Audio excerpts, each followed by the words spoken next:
क्योंकि मुझे लगातार मतलब 3 दिन छोड़ करके 57 दिन मैं बोला हूँ, 57 दिन, क्योंकि 2 महीने पूरा लॉकडाउन है, उसमें 57 दिन बोला हूँ। और 57 दिन की ये सबरी फाइलें हमारे पास हैं, ये देख लो। मैं बताना चाहता हूँ, पूरे मैंने 5-5 दिन के ये लगाए हैं और सबके इसमें जितने भी कमेंट हैं सब निकलवा दिए हैं। तो ये 10, 15, 50, एक में 4 है, माने ये 54 है और 6 दिन का वो रहा है और अभी निकलने के लिए हैं और कल परसों के भी निकलेंगे। तो दोस्तों, इस बीच में मुझे जो भी मैं बोला हूं, जितना ज्ञान है, जितना जानकारी थी, जितना तजुर्बा था, जो कुछ पढ़ता लिखता हूं, जो सत्संग करता हूं, जहां से भी ज्ञान मुझे मिला, चाहे विदेशों में मिला हो, चाहे देश में मिला हो, जो माता पिता से मिला, जो गुरुओं से मिला, वो सब मैंने आपको देने का प्रयास किया है। हो सकता है कि उसमें कुछ गलतियां भी हो गई हो, किसी की आत्मा भी आहत हुई हो, किसी को बुरा लगा हो। अब शोषकों को तो बुरा लगा होगा, बेईमानों को तो बुरा लगा होगा, उनसे मैं कोई माफी नहीं चाहता, बदमाशों से कोई माफी नहीं चाहता। मैं माफी चाहता हूं कि अगर कोई गलती से किसी के बारे में, कोई ऐसे आदमी को, भले आदमी की भावना को कोई चोट पहुंच गई हो, तो वो उनसे मैं क्षमा चाहता हूं। दोस्तों, मैंने कहा कि अगर आप तरक्की करो, तरक्की हो जाए, पद मिल जाए, प्रतिष्ठा मिल जाए, पैसा मिल जाए, अच्छे लड़के बच्चे हो जाएं, उनकी नौकरी ठीक लग जाए,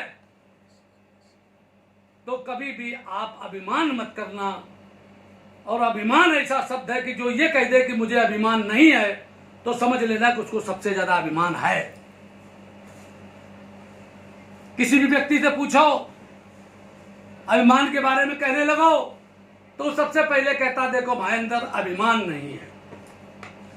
और बहुत बड़ा अभिमानी होगा, बैठा होगा सामने, हो सकता है सतीश पाल आपसे कह रहे हैं, इसमें भी यदि कोई अभिमान हो, तो उस अभिमान के लिए मैं एक ही काम करता हूं, जब मुझे अच्छे संत मिलते हैं तो मैं उनको साष्टांग पृथ्वी पर दंडवत होकर के प्रणाम करता हूं। जिसका सर माता के सामने झुकता है।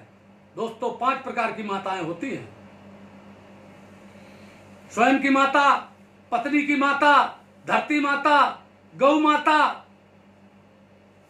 लक्ष्मी माता, इनको माता कहा गया। और आपकी जो वंशज हैं, रानी अहिल्याबाई होलकर, उनको भी मां का दर्जा इसीलिए मिला कि उन्होंने माता की तरीके से प्रेम किया अपनी जनता और उनके सबसे। और गाय के बछड़े को भी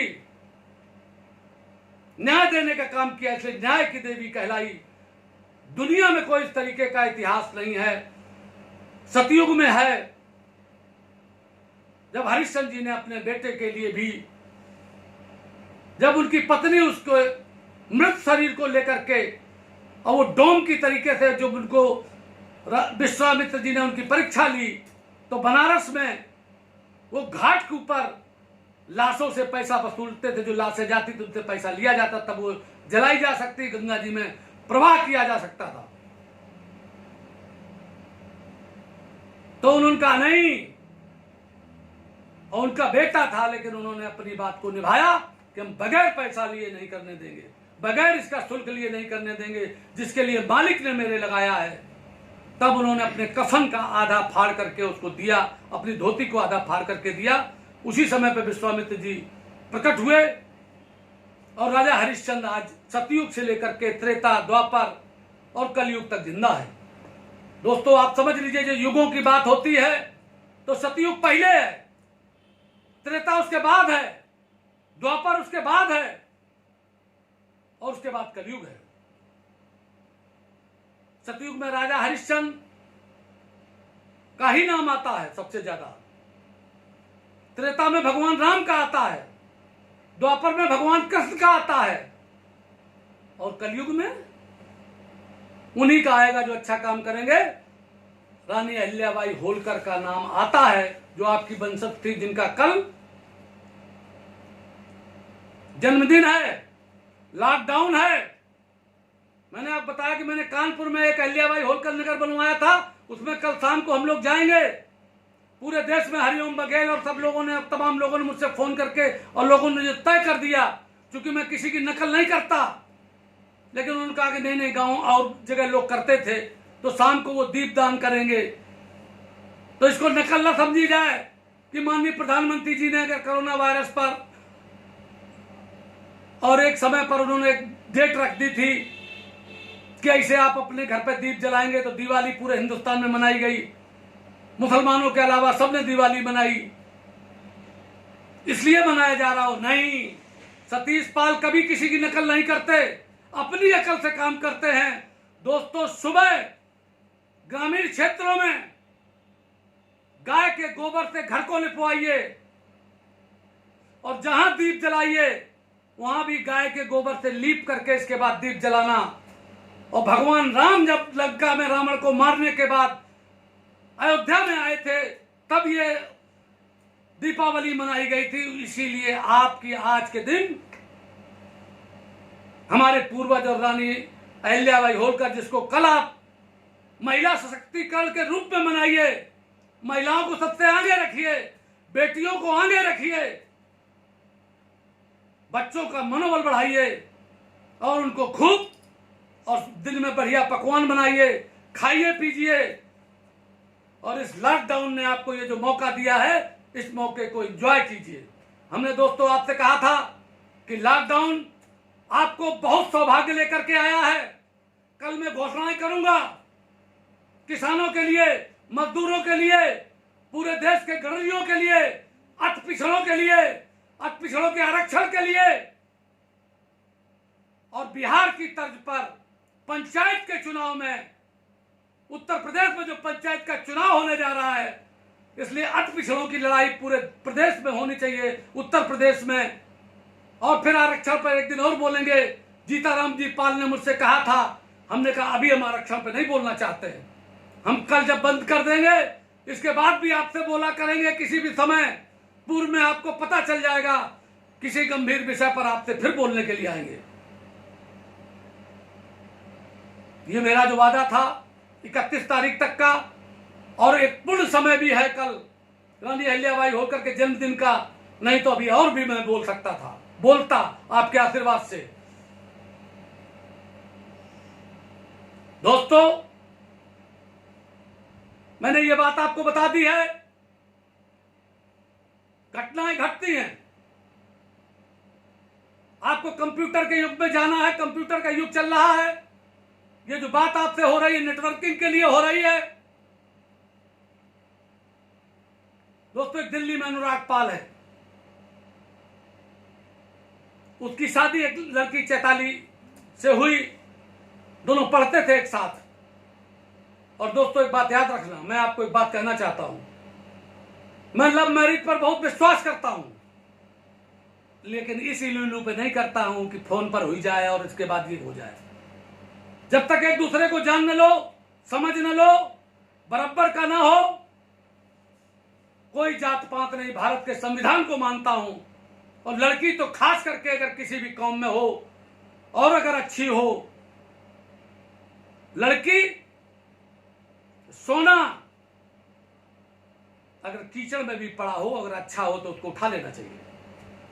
उस चैताली पाल ने जो बाद में अब उसके पाले लगेगा, जाने वो लड़की लगाती कि नहीं लगाती मुझे पता नहीं है, लेकिन मैं उसके जब आईटी पर उसने जो बनाया डेटा रिकवरी का, और रात रात भर ये सब विदेश में बात करते थे, हमको बताते थे। हमारे साथ अनुराग गया था जब मैं झुंझुनू की रानी सती जी के दर्शन करने गया, सालासर बालाजी में राजस्थान में गया, खाटू श्याम में दर्शन किए,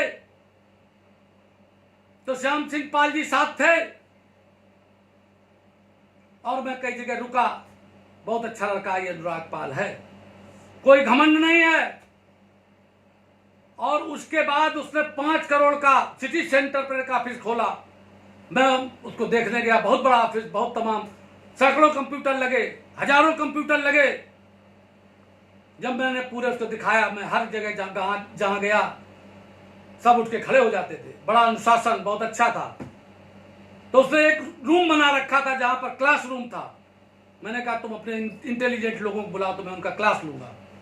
फिर मैंने उसको लिखा और बहुत उसको सराहा कि कैसे क्या करें, कैसे तरक्की करें। तमाम विषयों पर मैंने बात की और उसको ये बात कही। वो सॉफ्टवेयर बनाता है। मैंने उससे कहा कि तुम एक सॉफ्टवेयर बनाओ और इस मोबाइल में एक वायरस घुसा हुआ है जिससे भारतवर्ष के नौजवानों को नाश कर रहा है। ये ब्लू फिल्म, ये पोर्न और ये तमाम तरीके के जो गंदे इसके अंदर चीजें आती हैं, अमेरिका, चाइना, तमाम विदेश के लोग भारतवर्ष की संस्कृति को नष्ट करने के लिए, यहाँ के नौजवानों का स्वास्थ्य खराब करने के लिए, लड़कियों का स्वास्थ्य खराब करने के लिए ये इस तरीके का यहाँ पर घुसेड़ रहे हैं। तो इसको ब्लॉक करने के लिए कोई आप सॉफ्टवेयर बनाइए। और उसने उसको सॉफ्टवेयर को बनाया। और दोस्तों आज जिसका भी मन हो वो उसको पता कर सकता है और ले सकता है। साइबर क्राइम पे उसने बनाया, पुलिस को प्रशिक्षण देता है कि कैसे आप ये जो आतंकवादी है, तमाम बदमाश हैं, इनको कैसे आप क्या करेंगे, कैसे आपकी कोई आईडी को हैक नहीं कर सकता है। श्याम सिंह पाल का भांजा है ये। और विधूना में जहां मैं चुनाव लड़ता था, हमारे ही कॉन्स्टिट्यूंसी में याकूबपुर के पास गांव है। इनके पिताजी एयरफोर्स में थे और ये पूना में जब थे तो पूना में ये पढ़ा और ये इसको तरक्की मिली। ये बात मैंने इसकी तारीफ इसलिए की, इसके बारे में ये इंट्रोड्यूस कराया आपको दोस्तों, ये बताया है कि ये पूरे देश के लोगों का जो डाटा इकट्ठा करना है और सॉफ्टवेयर जो बनेगा ये अनुराग पाल और चैताली पाल बनाएंगी। लोगों के बारे में प्रचार होना चाहिए। अनोखेलाल पाल जी हैं,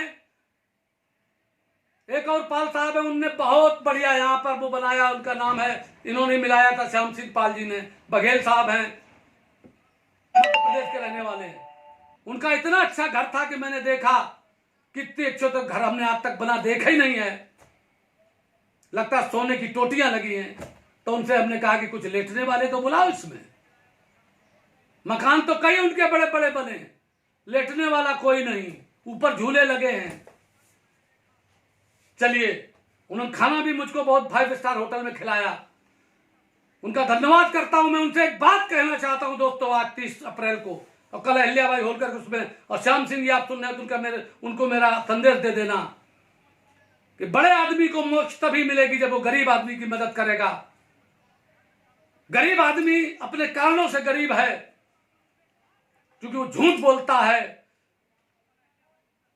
वो नशे करता है, शराब पीता है, तंबाकू खाता है, बीड़ी पीता है, झूठ बोलता है, अय्याशी की तरफ जाता है, दूसरे की बहन बेटियों को ऐसा देखता चला जाता है जैसे उसके बहन बेटी है ही नहीं। तो ये काम दोस्तों करना है। रैलियां मैं करूंगा, बड़ी बड़ी देश के लोग सुन लो।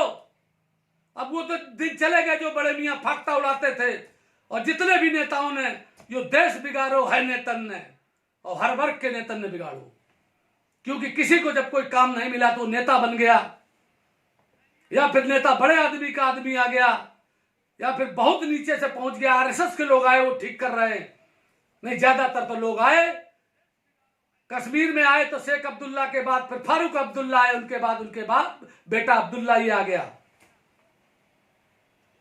हरियाणा आए तो चौटाला आए, देवीलाल चौटाला, ओम प्रकाश चौटाला, फिर अभय चौटाला, फिर उनका दुष्यंत चौटाला। और दिल्ली में तो बाकायदे जवाहरलाल नेहरू, इंदिरा गांधी, राजीव गांधी, संजय गांधी, सोनिया गांधी, फिर राहुल गांधी, और फिर प्रियंका गांधी, फिर प्रियंका वाड्रा। इसके बाद जो और भी जाइए आप, शीला दीक्षित जी आज दुनिया में नहीं, उनका बेटा भी संदीप दीक्षित, वैसे तो सब लोग हैं। मान लीजिए सबको अपने बेटे को निकालना चाहिए, लेकिन निकालना नीचे से ही चाहिए, ऊपर से हवाई जहाज से नहीं, स्काई लैब से नहीं गिराना चाहिए। नरेंद्र मोदी अगर नीचे से गए हैं ऊपर, चाय बेचने वाले का बेटा और झोड़ा झाड़ू पोछा लगाने वाले का बेटा, माँ का बेटा, जब जुकरबर्ग ने सवाल किया, रात के 12 बजा था, मैं भी देख रहा था, तो उनके आंखों में आंसू आ गए अपनी माँ की बात व्यथा बताते बताते कि कैसे घरों में झाड़ू पोछा करती थी। हमारे भी आंसू आ गए, क्योंकि मेरी माँ भी चारा काट करके, गोबर पात करके, मेरे पिताजी घर से बाहर चले गए थे, राधा स्वामी मत के सत्संगी थे, और हम लोगों ने कैसे पढ़ाई लिखाई की है, मेरी माँ ने मुझे कैसे पढ़ाया। दोस्तों, जो इनकी अपनी, जो हमने कहा, पांचों माँ की जो आदमी प्रणाम नहीं करेगा, सेवा नहीं करेगा, न लक्ष्मी तुम्हारे पास होगी, न तुम्हारे पास धन होगा, न तुम्हारे पास सम्मान होगा, और तुम्हारे पास आएगा तो वो अहंकार आएगा। उस अहंकार से बचने के लिए दोस्तों, मन ही मन कीन प्रणामा। कोई महिला हो, कोई लड़की हो, कोई बड़ा हो, कोई बुजुर्ग हो, जरूरी नहीं कि उसके पैर छूने लगो। और हम तो सब लोग अपने स्वार्थ में पैर छूते हैं, श्रद्धा में तो छूते ही नहीं। हमने तुमको कई बार बताया है कि वो जब राम को भी अगर कोई आदमी अपनी वो चढ़ाता है 5 रुपया का प्रसाद, तो आराधना राम की करता है और इच्छाएं रावण की रखता है। रावण भी अपने शीश काट काट करके भोले बाबा को चढ़ाता था, तो राज्य तीनों लोगों का चाहता था, तब वो शीश काट के चढ़ाता था। इसलिए दोस्तों, आपको सबको सीखना पड़ेगा। आपके अच्छे दिन आ गए हैं। मैंने आज एक बात और कही है, और मैं नौजवानों को कहना चाहता हूं, सुन लीजिए कि डीडी किसान न्यूज का चैनल आता है, उसको देखिए। सामूहिक किसान के लिए समूह बने हैं। मत्स्य पालन कीजिए, मछली पालन कीजिए, व्यापार सीखिए, व्यापार कराया जाएगा आपको। हम सारी बातें कल बताएंगे। दोस्तों, हमारे यहां सबसे पहले भेड़ों का व्यापार होता था। भेड़ में लागत कोई नहीं और फायदा था, लेकिन नेतन ने इसको समझाओ, और हमारे में नहीं समझाया, शेड्यूल कास्ट में समझाया चमार बिरादरी को कि ये नहीं, चमड़ा उठाना ठीक नहीं। अब वो मुसलमानों ने कर लिया, नौवों को समझाया, सविता लोगों को, वो सब मुसलमान ले गए। इसी तरीके से हमारे यहां भी समझा दिया, और जातियों को ले गए, लेकिन आज भी करते हैं, मगर कोई नहीं देखता इनको। पूरे हिंदुस्तान में कोई भेड़ पालन के पीछे कोई भी सुरक्षा नाम की चीज नहीं है। फतेहपुर में 7 लोग मारे गए थे, माननीय राजनाथ सिंह जी ने उस समय मेरे कहने से 1-1 लाख रुपया सबको दिया, 1-1 बंदूक दी, और आवास दिया, और जमीनें दी। अभी मेरे पास जीताराम पाल जी का सुबह फोन आया था कि ये करनाल जिले में मरगैन गांव है, आवारा कुत्तों ने 85 भेड़ों को मार डाला, तमाम बकरियों को मार डाला, दीवार फांद करके पहुंच गए कुत्ते।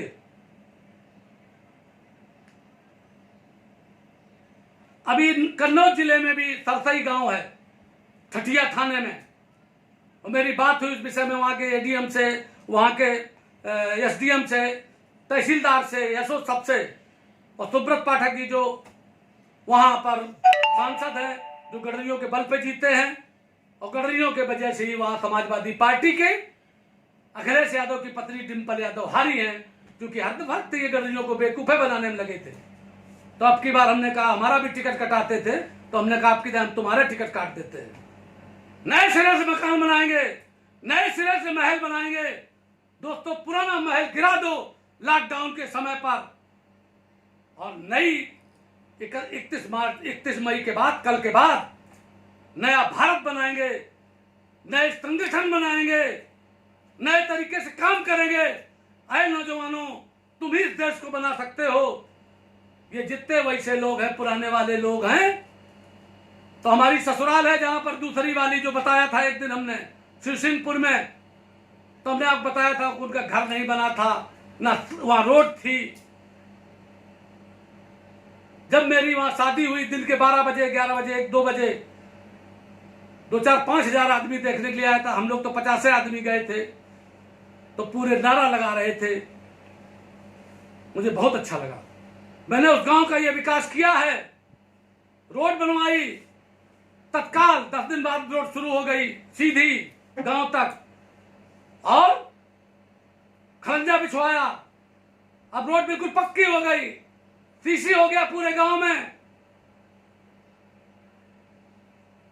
और सीसी वगैरह होने में, लोहिया ग्राम होने में वहां के विधायक जी का भी हाथ है, जो अपने बिरादरी के।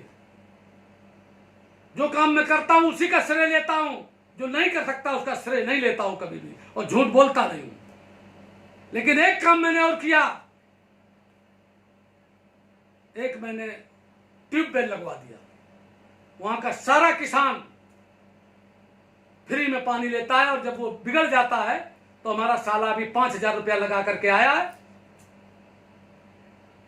और ज्यादातर बिगड़ते रहता है समरसेबिल वहां का। लेकिन एक्सीएल बहुत अच्छा नलकूप का तत्काल बना करके भिजवाता है, उनकी भी तारीफ करना चाहता हूं मैं। तो शिवसिंहपुर मॉडल गांव हो गया है आसपास के गांवों के लिए। हमारी पत्नी अभी 26 तारीख को चली गई गांव, लड़के सब वहां से आया तक खबर आई थी खरबूजा खा जाओ आगे, वो चली गई। उनको मैंने फोन किया है कि कल तुमको 9 बजे पूजा करनी है, अहिल्याबाई होलकर की उनको माला पहनाना है, उनकी आरती करनी है, और शाम को आपको इतने टाइम सूर्यास्त के बाद 11 दीपक जलाना है। इसी तरीके से दोस्तों आज का दिन आप सबके पास है। आप सब लोग राय राय सब चले, राय छोड़ 3 चले, शायर शेर और सपूत। इसलिए आप सपूत हो, और स्टार्टिंग होती है दोस्तों, starting is the end of the work होता है, और मनोबल बढ़ाया जाता है, मनोबल बढ़ा जाता है। विचार एक आदमी के अंदर आते हैं, फिर कई लोगों को कहता है, और अच्छे होते हैं तो फैल जाते हैं, और जब सब जुड़ जाते हैं, जिसको मैं एक शेर कहता हूं कि एक कली से वाबस्ता, जब एक कली जुड़ जाती है, रस्म मोहब्बत से बढ़कर जंजीर बड़ी हो जाती है। ये काम आपको करना है।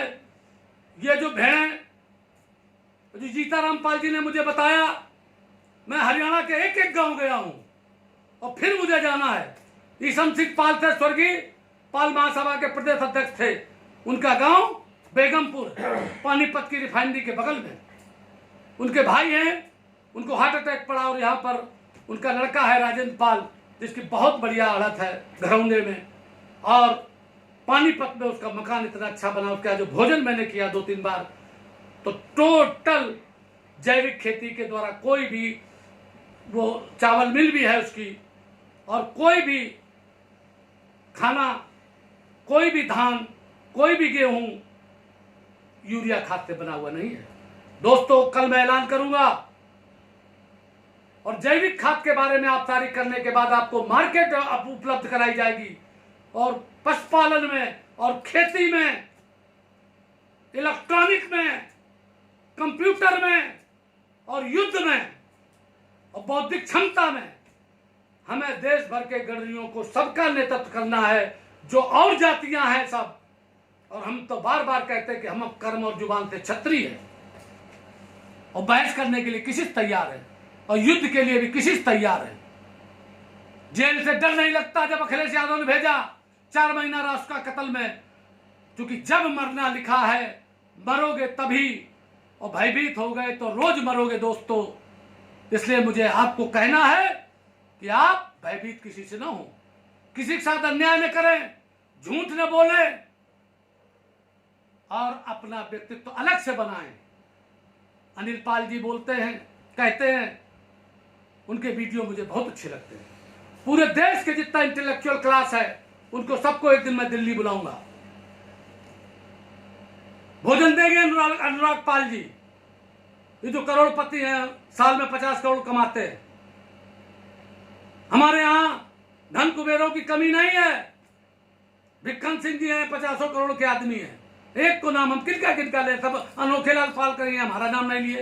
राजेंद्र पाल जी कहेंगे, हमारा नाम नहीं लिए। देने वालों की कमी नहीं। सतीश पाल को बहुत दिया।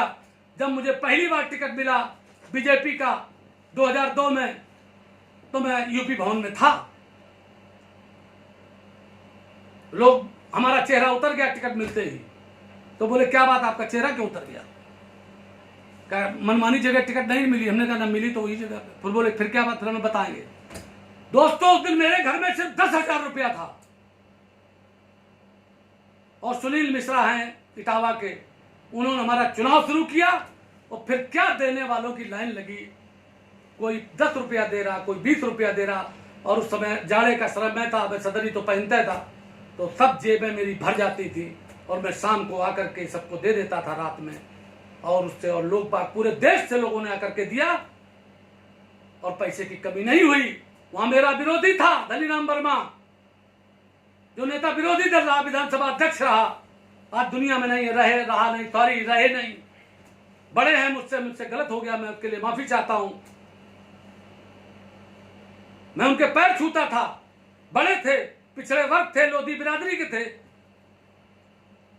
वो भी गलत आदमी की मदद नहीं करते थे दोस्तों, आज दुनिया में नहीं है।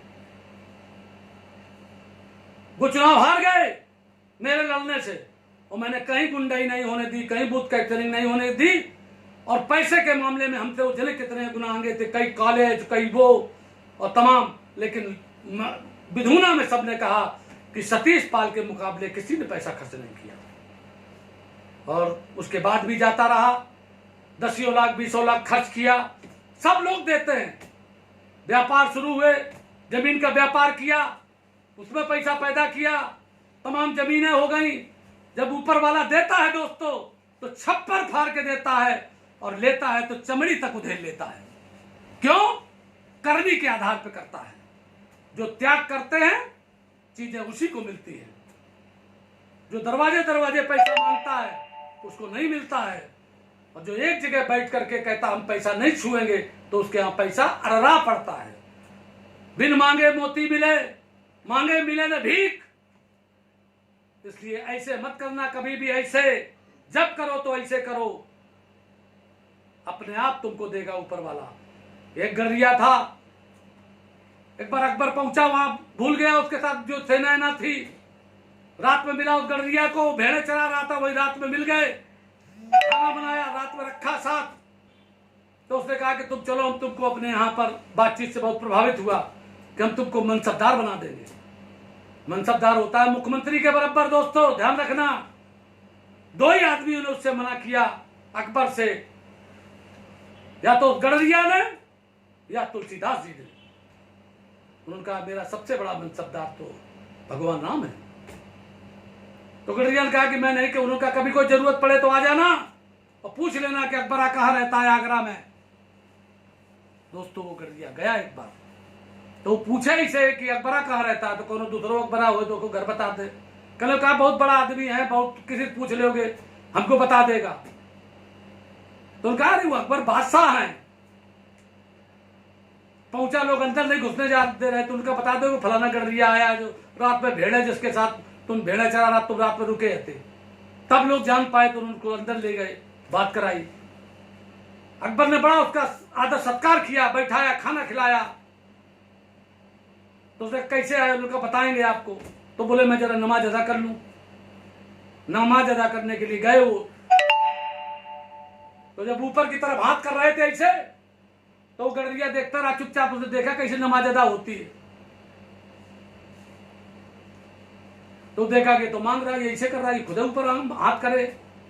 लौट के आए तो उन्होंने कहा कि ये बताओ तुम कि ऊपर हाथ काहे कर रहे थे। कल ऊपर वाले से मांगते हैं, तो कल जब तुम खुद भिख मंगना हो तो हम तुमसे क्या करें, मांग करके वहां से वापस चला गया। दोस्तों हम उस कौम के हैं, बड़े आपकी बहुत जबरदस्त आपकी हिस्ट्री है। कुरान शरीफ में लिखा है, हदीस में, कि तुम सबको एक गड़रिया रास्ता दिखाएगा। वो गड़रिया कोई और नहीं था, मोहम्मद साहब थे जो भेड़ बकरियां चराते थे। ईसा मसीह भी भेड़ बकरियां चराते थे, जिसका एक वाक्य है जिसमें ये लिखा हुआ है बाइबल में कि यीशु हमारा गड़रिया है, हम सब भेड़े हैं। जैसे गड़रिया भेड़ का ध्यान रखता है, वैसे ईसा मसीह भी मेरा, यीशु भी मेरा ध्यान रखता है। और आप सबको गड़रिया कहने में बहुत दिक्कत होती है। पाल साहब कह दे तो प्रसन्न है, बघेल साहब कह दे तो प्रसन्न है, और इतनी जल्दी जल्दी जात बदलते हो। कभी पाल से बघेल हो जाते हो, कभी बघेल से धनगर हो जाते हो, और कभी पाल से बघेल, बघेल से धनगर हो जाते हो, और पता ही नहीं कि आप क्या होना चाहते हो। अपने को भूल गए हो।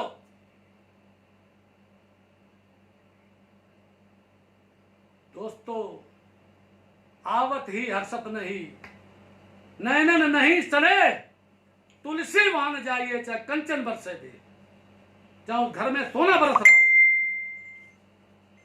मैं किसी के यहां बगैर बुलाए नहीं जाता। राजनाथ सिंह से मेरे बहुत अच्छे संबंध थे, हैं, जब मैं पार्टी में नहीं रहा तब भी रहे। बहुत अच्छे इंसान हैं। मेरे कहने से उन्होंने अपने मुख्यमंत्री आवास में, हमने कहा कि हर जिले से आप 10-10, 20-20 गडरियों को 56 प्रकार का भोजन करा दीजिए। आप राजा हैं इस प्रदेश के, उनका किसी दिन बुला लो। टाइम तय हो गया, दिन तय हो गया, बुला लिया गया। 275 जिले से लोग पहुंच गए। उस समय शायद 70 जिले ऐसे थे।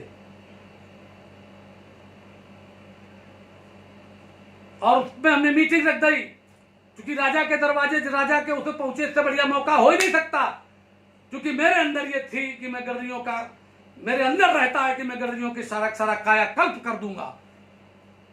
1982 में जब प्रधान हुआ तब उसके पहले से भी स्टूडेंट लीडरशिप में थे, और हमारे लोगों का कैसे शोषण कौन कौन कर रहा है ये बात हम जान गए थे कि धोखा कभी दूसरे से नहीं हो सकता है, पिछड़े वर्ग की उन जातियों से होगा तुमको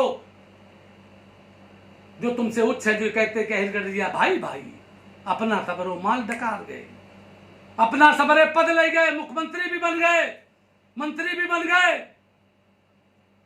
जब मुलायम सिंह मुख्यमंत्री होते हैं उनके साथ कितने यादव मंत्री होते हैं, और गडरिया कौन होता है? अगर विजय बहादुर पाल हो गए तो राज्य मंत्री बना दिया, और उनके पछाड़े भी लगा दिए, बेचारे कुछ नहीं कर सकते। हमसे बहुत बार कहा लोगों ने, मुलायम सिंह जी ने आपको बुलाया, फलाने बड़ा आपकी सपा में हो जाए। हमने कहा माफ करो हमें, हम इन मुन्नों के बीच में नहीं रह सकते। आज भी वो लिस्टें बनाते हैं कि जिस दिन हमारी सरकार आ जाएगी हम इन गडरियों को देख लेंगे, हम सतीश पाल को देख लेंगे, हम फलान को देख लेंगे। अरे सब सतर्क हो गए हैं। सपा बसपा गठबंधन के बाद तुम इसलिए हार गए कि जिस दिन तुम्हारा गठबंधन हुआ उसी दिन तुम्हारे कार्यकर्ताओं ने गांव में जाके कहा अब हमें कोई नहीं हरा सकता है, और हम तुम सब लोगों को देख लेंगे। सारी जातियां एक हो गई। अभी समझे नहीं पा रहे हैं। वो सब गणित लगाते थे कि इतने यादव, इतने चमार, और इतने मुसलमान, और इतने फलाने वोट, इतने हम जीत गए, और खुद अपना हार गए। लेकिन जो जीत गए उन्हें भी समझना चाहिए कि वो अहंकार जो उनको हुआ वो उनको ले गया, और तुम अगर जीतने के बाद तुम्हें भी अहंकार हो गया तो तुम भी उसी तरीके से मिट्टी में मिल जाओगे जैसे वो मिल गए। ये दोस्तों मैं सही बात कर रहा हूं। आदमी बेवकूफ बनाता है, हमने शोषण कर लिया, हमने इनका वोट ले लिया, हमने इनको बेवकूफ बना लिया। जो दूसरों को बेवकूफ समझता है वो स्वयं में बेवकूफ होता है, उसको पाप पड़ता है। इसलिए मैं कहता हूं कि इस देश की दुर्दशा बुद्धिमानों के द्वारा बुद्धि के दुरुपयोग के कारण है। इस देश की दुर्दशा बुरे लोगों के कारण नहीं है, अच्छे लोगों के निष्क्रियता के कारण है। इसलिए दोस्तों आप सब निकल करके बाहर आ जाओ और अति पिछड़ों की लड़ाई लड़ो। पंचायत में चुनाव लड़ो, प्रधान गलत सलत ना होने पाए, गुंडा ना होने पाए, शराब पिलाने वाला ना हो पाए, जिसकी नीयत ठीक ना हो पाए, बेईमान ना हो पाए। अच्छे आदमी में स्वयं बनो, दूसरों को बनाओ। लेन देन का काम रखो, हर जगह तुम ये ना हो कि तुम ही चाहते हो। राजनाथ सिंह के समय पर पिछड़े का मैंने कानून बनवाया था 2001 में। 8 जून 2001 को विधुना में पाल समाज रैली कराई थी, जिसमें उन्होंने रानी अहिल्याबाई होलकर का नामकरण किया था, एक डिग्री कॉलेज का, और भी मेरे कहने से बहुत से काम किए थे। उसी में मैंने ये मंडल कमीशन में विभाजन की मांग की थी, जिस पर उन्होंने सामाजिक न्याय समिति बना दी थी, और 3 सदस्यीय समिति ने, जिस समिति की रिपोर्ट से हम सहमत नहीं, चूंकि उसमें बंटवारा ठीक नहीं, जातियों को हम बताएंगे। गुप्ता लोगों में गुप्ता लोग लिखते हैं, लेकिन एक भुर्जी बिरादरी होती है, बहुत अच्छी जनसंख्या है, कहार बिरादरी की बहुत अच्छी जनसंख्या है। अमित गुप्ता है, एक अजमेर में इंजीनियर है, लड़का है मेरा, बहुत खास है, कंचौसी का रहने वाला है। वो बहुत दिन से मुझसे कह रहा है कि इस पॉइंट पर आप बोलो, हम भी आपके साथ आना चाहते हैं। भुर्जी बिरादरी की उत्तर प्रदेश में बहुत जनसंख्या है। काम था बाहर में सतुआ भूजना, और भूजना और काम करना, बेचना, व्यापारी थे, लेकिन उनका शोषण हो गया। गुप्ता लिखने लगे, गुप्ता साथ चले गए। इसलिए दोस्तों, हमें गरीबों की लड़ाई लड़नी है, हमें किसानों की लड़ाई लड़नी है। और हमारे लिए इस देश के प्रधानमंत्री जो आज उनका साल पूरा हुआ और तमाम चीजें हैं हमारे सामने, तमाम योजनाएं रखी हैं जो कि ये कल मैं बताऊंगा आपको, आज भी बता सकता, लेकिन ये योजनाएं हैं, सरकारी योजनाएं। ये सब आपके पास जो नंबर है, इनके सब के हिसाब से ये योजनाएं आपके पास पहुंचेंगी, बताया जाएगा। और इसके लिए काम है, ये जो मैं अनुराग पाल का नाम लिया, और हमारे यहाँ मानवेंद्र प्रताप पाल है, सौरभ कटियार है, और जो हमारी टीमें लगी हैं, लड़की है अनु, ये एक लड़का सूरज है, और ये लोग काम कर रहे हैं, पूरी टीम काम कर रही है। ये कॉलिंग भी करेगी, आपके सब नंबर निकाल लिए गए हैं। और आलस कभी मत करना, रोज समाज के लिए, रोज देश के लिए, रोज किसानों मजदूरों के लिए 2 घंटे टाइम तुम्हें देना है। 1 घंटा अपने शरीर को, 2 घंटा अपने काम को, इस काम को फोन पर, और हम जैसे कहें वैसे चलो। और मैंने आपसे कहा कि शुरू से मेरा कोई अंदाज गड़बड़ नहीं गया। समय पर व्यक्ति को चोट करनी चाहिए। अगर लोहा गर्म ना हो और तुम उस पर अगर हथौड़ा पटकोगे तो तुम्हारा हाथ भी टूटेगा और लोहे का कुछ नहीं बिगड़ेगा। इस समय लोहा गर्म है। और मैंने कहा था कि 4 बात 24 गज अंगुल अस्त प्रमाण, इतर पे सुल्तान है, मत चूको चौहान। पृथ्वीराज चौहान ने 17 बार मोहम्मद गोरी को छोड़ दिया, 18वीं बार ये मोहम्मद गोरी है, ये जो इस्लाम धर्म है, और हिंदुस्तान का जितना भी मुसलमान है वो भारत का मुसलमान है, हमारे बीच से निकला हुआ मुसलमान है। उनसे सबसे मैं कहना चाहता हूं कि तुम वापस आ जाओ, तुम सनातन धर्म में मुझसे ज्यादा इज्जत पाओ, और उनको सबको, धर्म के ठेकेदारों को अलग कर दो जो सनातन धर्म के शोषण में लगे हुए हैं। शोषण दोस्तों तुम्हारा भी वहां होता है, चाहे हलाला के माध्यम से महिलाओं का शोषण होता हो, और चाहे तुम्हें मुहाजिर कह करके, मुजाहिर क्या कहते हैं वहां पाकिस्तान में होता हो, नंबर 2 के नागरिक हो। लेकिन समझ नहीं पा रहे, क्योंकि ये मुल्ला और मौलवी, और हमारे यहां भी कुछ है पंडा पुजारी, पाखंड बाज, उनसे सबसे मिलकर के लड़ना है। इसलिए देश को सोने की चिड़िया बनाना है, न्याय को जितवाना है, और न्याय की देवी रानी अहिल्याबाई होलकर को, जो मेरे को सुन रहे हो, महापुरुष की कोई जाति नहीं होती। दोस्तों, कल चूक मत जाना। मैंने कहा कि 4 बात 24 गज अंगुल अष्ट प्रमाण, इतर पे सुल्तान है, मत चूको चौहान।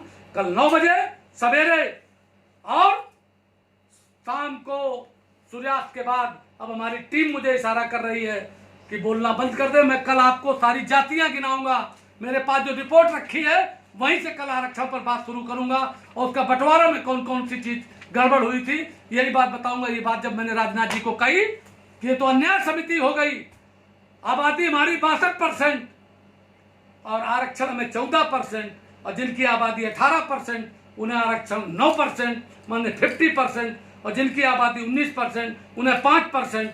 तो हमें जो मिलना चाहिए था 20%, 18%, तो हमको रख गया 14। तो ये बेईमानी नहीं चलेगी। अब केंद्र सरकार कुछ कर रही है, लड़ाई लड़नी पड़ेगी, क्योंकि जो लड़का नहीं रोता है माँ उसको दूध नहीं पिलाती। इसलिए जो अधिकार हमें पाना है उसके लिए हमें संघर्ष करना है। यही बात कहते अपनी वाणी को विराम देता हूँ। जय हिंद, जय भारत।